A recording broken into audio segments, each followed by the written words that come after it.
You know what? No more black auntie.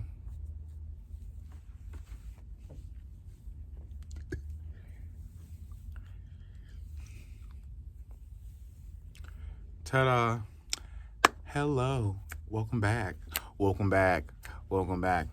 I am going to get that mic though. Why? Because I need y'all to hear me. I don't really feel like speaking up because I got neighbors and all that stuff. I like them. They cool though, y'all. So here is the thing. What am I going? Oh yeah, I'm giving you a review, y'all. Because that's why you here. Because you saw the title. The review is for a graphic novel that I started to read. It's called Gotham High. And it's in different parts. I don't know how many yet because I only read the first part. So because of that, I'm going to give you a review. Okay, so before I give you the review, you already know. Word from our sponsors. I'll be back.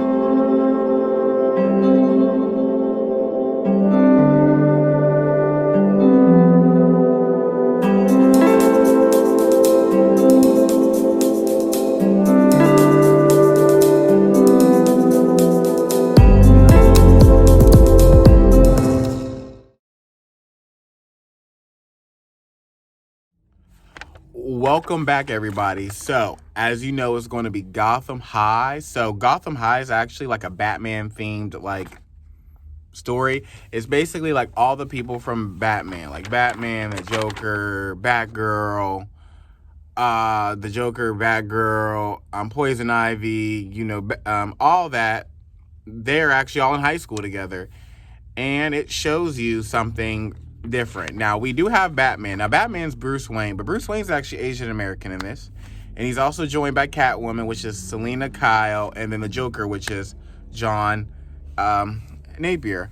So here's the thing about this review. I'm not going to go in order. I'm just going to go with the people. Like, I'm just going to go by the three main characters: Bruce Wayne, Batman, Selina Kyle, Catwoman, and then John Napier, which is the Joker. So I'm just going to tell you their story arcs. But before I do, we are going to talk about the writer and the illustrator. So the writer is Melissa De La Cruz. And if you look over here, I'm going to try to insert here, or if not here, but during this video, I'm going to try to insert you some of her work. Some of the things that she's most known for is writing Disney's Descendants, which is also a New York Times bestselling book, as well as a TV movie. So she's also written that. And she decided to go to DC and was like, hey, I can write about Batman. You can? Well, come on over. And then we got somebody named Thomas Patilli. He actually is an accomplished illustrator. One of the some of the works he's done is he's now doing the new Archie comics. He's done the Riverdale comics, and he's also done the Jughead. So I'm gonna try to put it somewhere here, the photos, so you guys can see it. And then now we're going to be going to the review. One thing I did different this time, y'all, is I wrote notes. Yeah, showing you my notes. I wrote notes. Why? So I could stay well informed and together, so it sounds great. However, I am going to be looking at the camera. If not, I'll actually put a prompter on here so I can read it. So now Bruce Wayne actually does go to a prestigious high school, and he's actually gone viral for beating up bullies. This is good. You should beat up the bullies.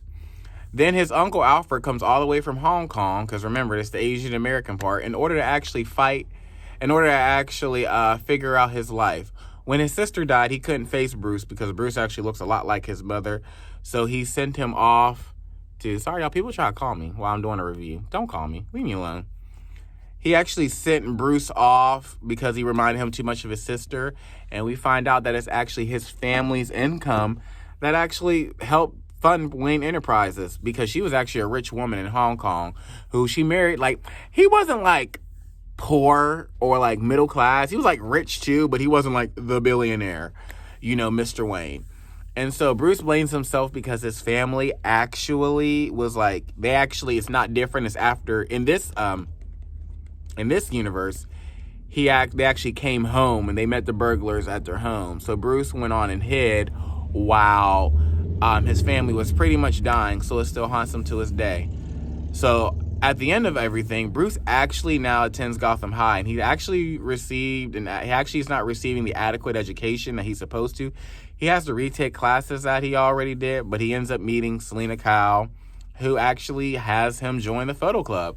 He agrees because, she's hot and she sees him, and then she reminds him, we were childhood friends. He's like, Selina, you look so different. I was like, yeah, we were like 9 when we met. I'm like 17.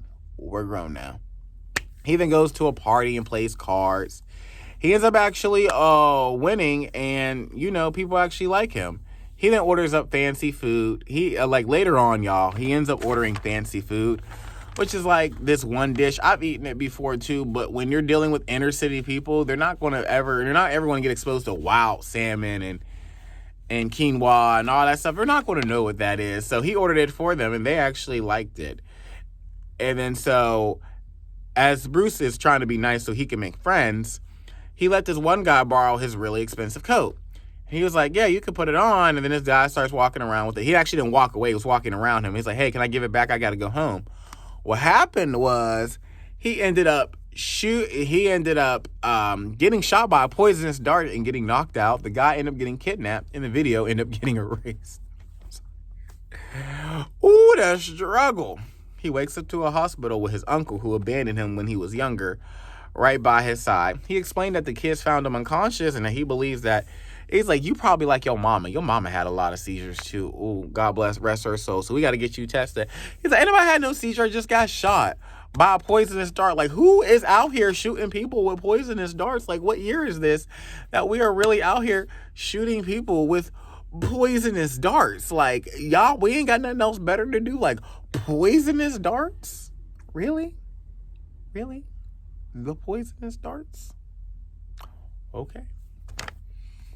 I wouldn't do it, but okay.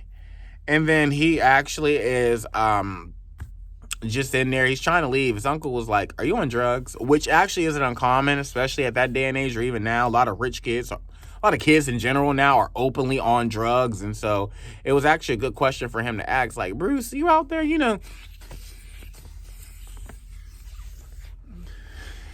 like, nah, ain't nobody out there.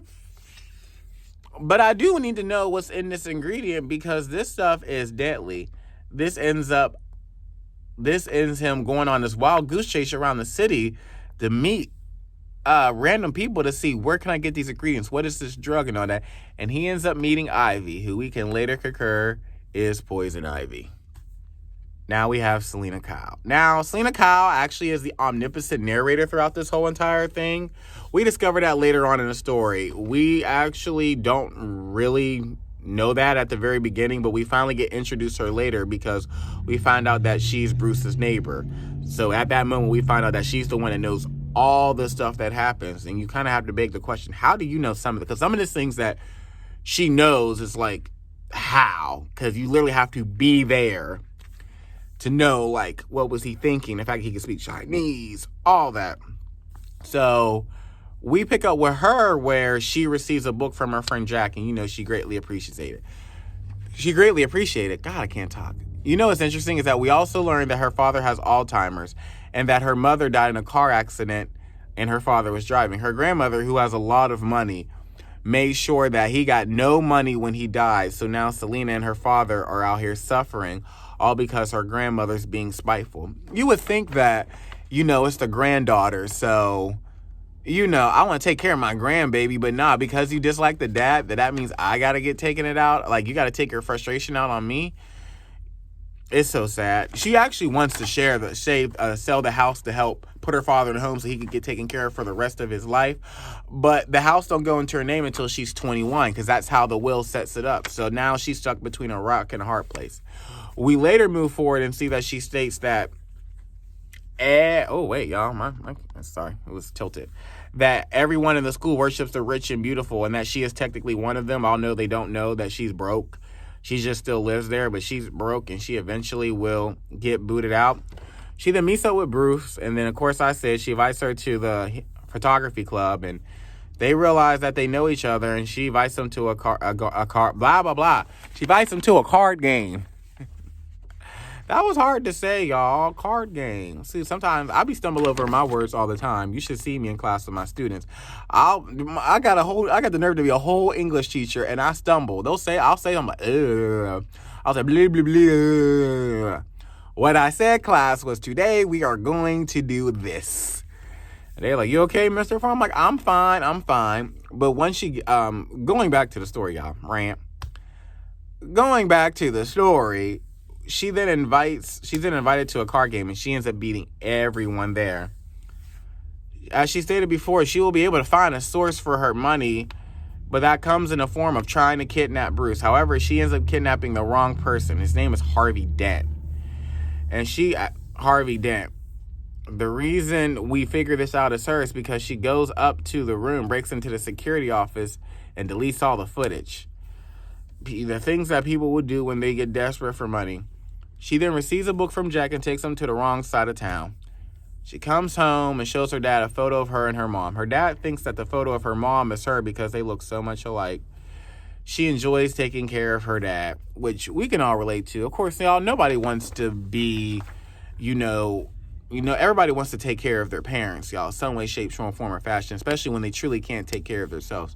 So we can all relate wanting to take care of someone that you love, even though it's like, I'm supposed to be taking care of myself, and I can't even take care of the one I love. So, it's like, now we're on John Napier, or the Joker.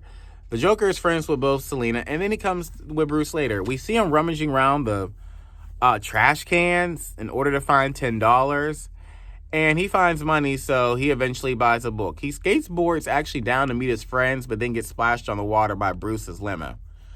We later see him being jealous of all the attention that Selina is giving to Bruce, so he, gets her attention and makes her come over to a different game. Actually, no, not a different game. He makes her come over to a different part of the photography club so they can talk about it. We then learn that they're all at a card game, and he pretty much wins for the most part until Bruce shows up. Then once Selina comes and puts the smack down on him, he then quits. We find out that he brought that book for Bruce. Actually, I'm sorry. I see he brought that book for Bruce. Y'all don't be listening to me. He brought that book for Selina. And then afterwards, you see that Selina actually takes him home, and we find out that his parents are both on drugs. And then we see at the very end of his arc that he's actually has a shrine to Selina. Yeah, an actual shrine. Pictures and everything. Now, my overall opinion of the first part was that it's a good way to start the series. You can see that Bruce Wayne has always been Bruce Wayne for quite some time, and so just to see that elements of Bruce Wayne, dark, mysterious, loner, in teenage form is different because you have other things to deal with, pressures of being a teenager. It's good to see them all pretty much be somewhat younger versions of themselves. Like at one point in time, actually looks like in this book, from what I skimmed through, they're all friends, like Barbara Gordon, Selina Kyle, Jacob Napier, all of them, Ivy, they're all friends at one point in time. So then it begs the question, what happened to cause them to hate Bruce? Not the other way around, but because remember, he's the common denominator. You can't blame them, y'all. Y'all all over here getting along. It's him over there. So what did he do to cause y'all to hate him so much that y'all like, you know what, when we grow up, guess what we're going to do? We're going to kill him. So I can't wait to see that. Hopefully they dive into that. He is, Asian American, which I do think that's a reflection of the author. She's an Asian American woman, although her last name is De La Cruz.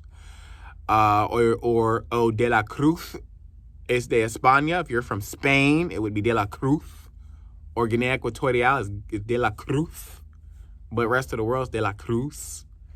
Or United States, De La Cruz. And so that's one thing that, I think she put some of herself in that, like making him Asian American, which is always dope. I do feel like these characters, yes, they're white, but I do feel like you can, if you need to, gender bend or race bend. Like, I don't even see why not. Like, if there was black characters that got race bend or gender bend, I'm like, oh, okay. It happens. So I'm actually all for race bending. A lot of people hate it. A lot of people think that it's not needed.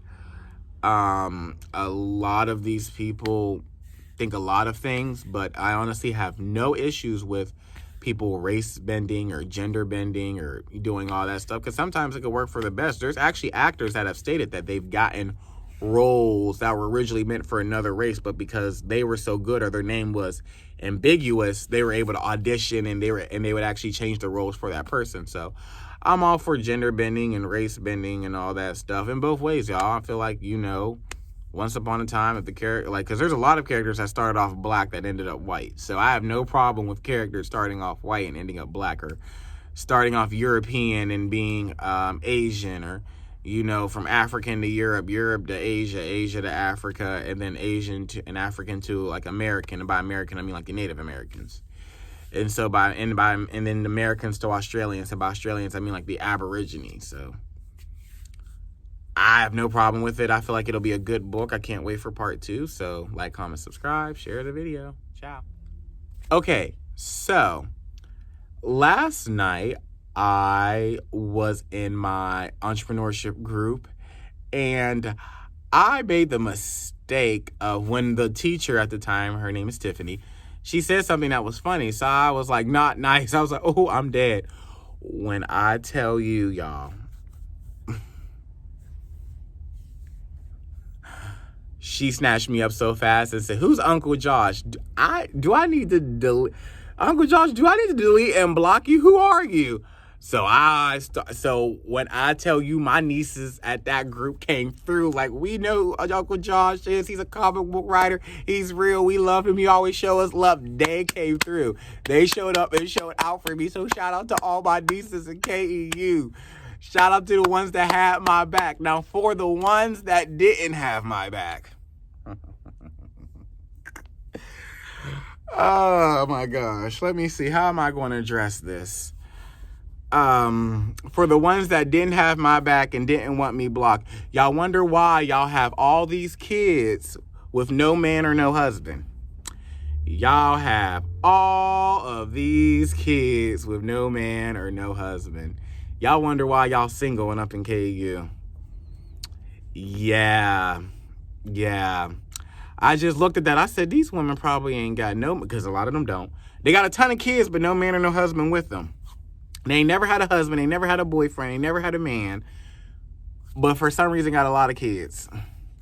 Sorry to them.